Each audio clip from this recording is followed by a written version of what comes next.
Hello my dear friends, हमारे YouTube channel गुरु classes में आप सभी का स्वागत है। आज का सेशन ज्योग्राफी का होगा और ज्योग्राफी में हम लोग बहुत इम्पॉर्टेंट, वेरी इम्पॉर्टेंट, इतना महत्वपूर्ण है कि उसके लिए शब्द नहीं है।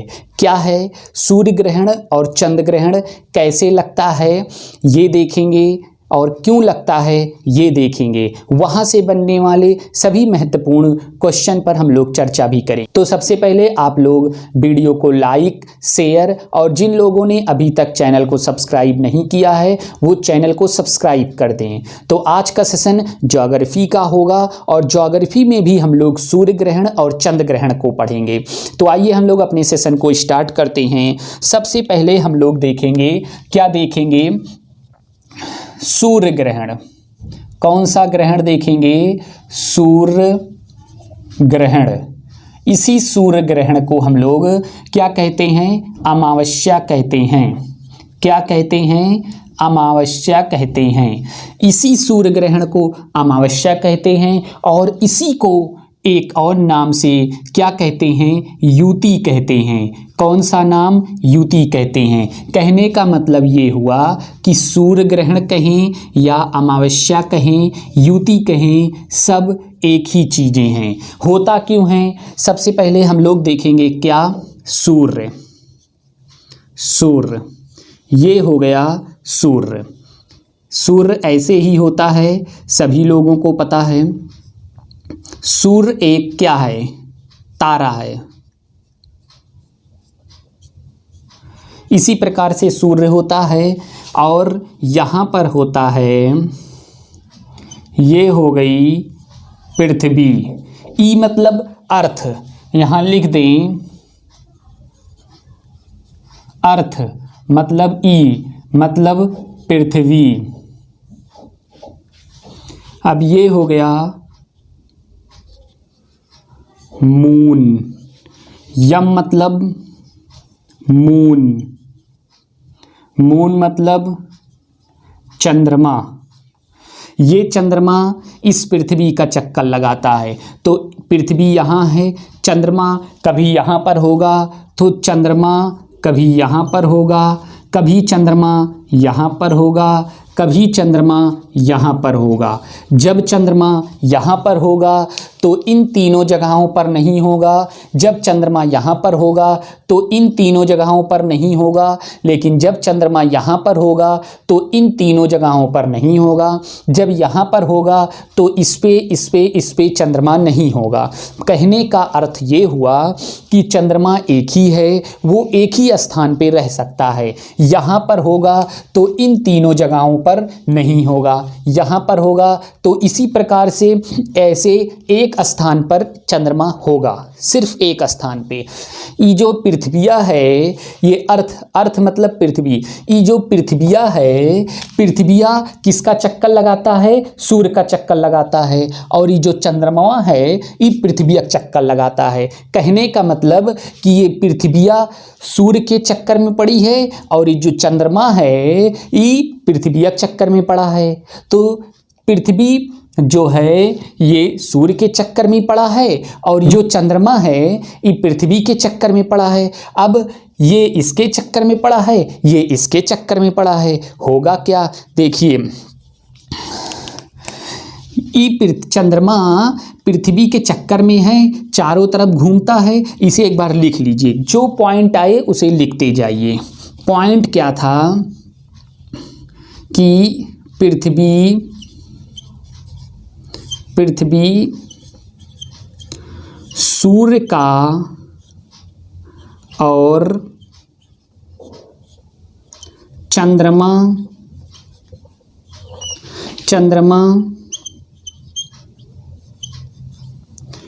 पृथ्वी का चक्कर लगाती है। अब चंद्रमा का परिक्रमण चंद्रमा का परिक्रमण काल कितना होता है? 27.5 दिन। किसका? परिक्रमण चंद्रमा का होता है। और चंद्रमा का घूर्णन कितना होता है? तो चंद्रमा का घूर्णन 29 दिन होता है। दोनों लगभग समान हैं, लगभग समान हैं। चंद्रमा का परिक्रमण काल कितना होता है? 27.5 दिन। चंद्रमा का घूर्णन कितना होता है? 29 दिन। दोनों लगभग समान हैं, इसीलिए ये सारी घटना होती है। पृथ्वी सूर्य का चक्कर लगाती है और चंद्रमा पृथ्वी का चक्कर लगाती है। तो एक ऐसी स्थिति आएगी जब ये चंद्रमा यहाँ पर होगा लेकिन इन तीनों जगहों पर नहीं होगा। मतलब ये है कि ना तो चंद्रमा यहाँ पर होगा, ना तो चंद्रमा यहाँ पर होगा, ना तो चंद्रमा यहाँ पर होगा। सिर्फ कहाँ कहाँ होगा? चंद्रमा सिर्फ यहाँ पर होगा। चंद्रमा यहाँ पर, पृथ्वी यहाँ पर। चंद्रमा पृथ्वी बराबर नहीं है। चंद्रमा छोटा है, पृथ्वी बड़ी है। और बड़ी बना देते हैं। पृथ्वी इतनी बड़ी, चंद्रमा छोटा। एक ऐसी स्थिति आएगी जब सूर्य की रोशनी चंद्रमा पर पड़ेगी और रोशनी पृथ्वी तक नहीं मिलेगी। ये ऐसे पड़ेगी। कुछ रोशनी सूर्य की पृथ्वी पर नहीं पड़ेगी। ये क्या हुआ यहाँ पर कि सूर्य से निकली हुई कुछ रोशनी पृथ्वी पर नहीं पड़ रही है और कुछ रोशनी चंद्रमा रोक ले रही है।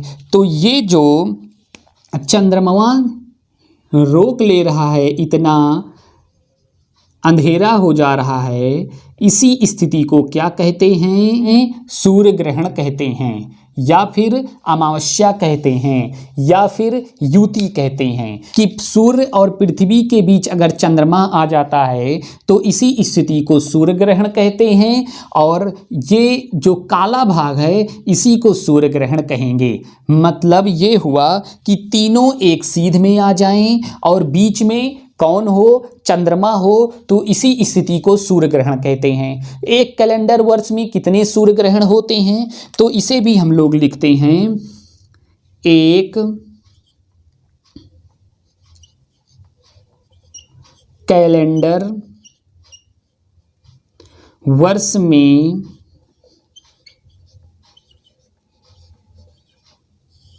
अधिक से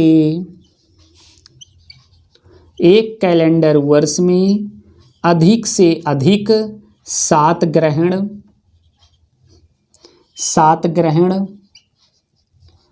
और कम से कम 2 ग्रहण लगते हैं। एक कैलेंडर वर्ष में अधिक से अधिक 7 ग्रहण और कम से कम 2 ग्रहण लगते हैं। एक कैलेंडर वर्ष में सीधा क्वेश्चन पूछेगा, एक कैलेंडर वर्ष में अधिक से अधिक कितने सूर्य ग्रहण लग सकते हैं? तो 7 ग्रहण लग सकते हैं। एक कैलेंडर वर्ष में कम से कम कितने सूर्य ग्रहण लग सकते हैं? 2 सूर्य ग्रहण लग सकते हैं। दूसरा क्वेश्चन पूछेगा कि सूर्य ग्रहण की स्थिति में चंद्रमा कहाँ पर होता है? तो चंद्रमा पृथ्वी और सूर्य के बीच में होता है। और दूसरा क्वेश्चन यहाँ से पूछ सकता है, जैसे पूरब, पश्चिम, उत्तर, दक्षिण। 4 दिशा लिखी है, कौन कौन सी? पूरब, पश्चिम, उत्तर, दक्षिण। तो क्वेश्चन पूछेगा, ध्यान से सुनिएगा, कि सूर्य ग्रहण में पृथ्वी के किस दिशा में चंद्रमा होता है? किस दिशा में है? पृथ्वी यहाँ पर है तो पृथ्वी के पश्चिम में चंद्रमा है, तो बस पश्चिम उत्तर हो जाएगा। फिर पूछेगा कि सूर्य ग्रहण में सूरज के किस दिशा में चंद्रमा होता है? तो सूर्य के किस दिशा में चंद्रमा है? पूर्व दिशा में। फिर नेक्स्ट क्वेश्चन, सूर्य ग्रहण में चंद्रमा के किस दिशा में पृथ्वी होती है? तो पूर्व दिशा में होती है। इसी प्रकार से क्वेश्चन घुमा फिरा के पूछेगा। नेक्स्ट क्वेश्चन क्या पूछ सकता है? नेक्स्ट क्वेश्चन पूछेगा पृथ्वी किसकी चक्कर लगाती है? तो पृथ्वी सूर्य का चक्कर लगाती है और चंद्रमा पृथ्वी का चक्कर लगाती है। नेक्स्ट क्वेश्चन, चंद्रमा का परिक्रमण काल कितना होता है? तो 27.5 दिन और घूर्णन कितना होता है? 29 दिन। यही कारण है कि सूर्य ग्रहण होता है।